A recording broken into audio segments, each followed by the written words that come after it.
дашь им благодать избавления во Иордану, сотворил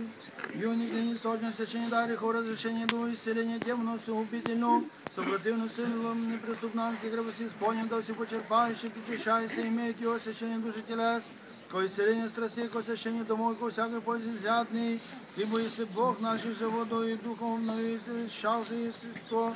грехом естество наше, ты, если Бог наш водой потопи, приной грех, ты, если Бог наш же море свободы от работы бороться, усей урод израильский, ибо если Бог наш воды, камень пустым, пути ваша воды, податься на водище, жаждущие люди твои насытывай,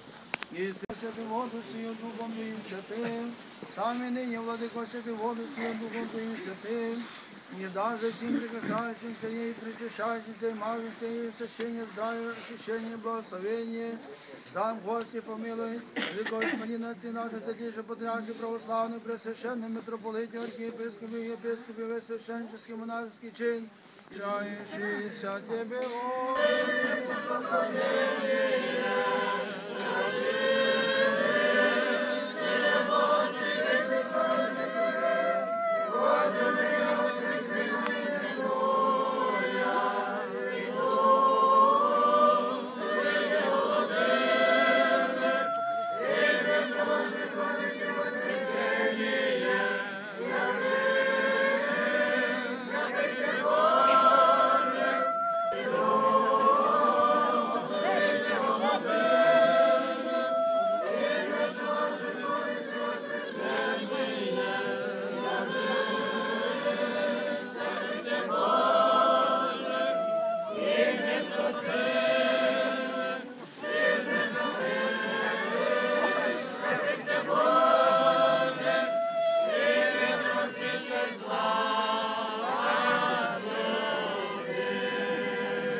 Iisus,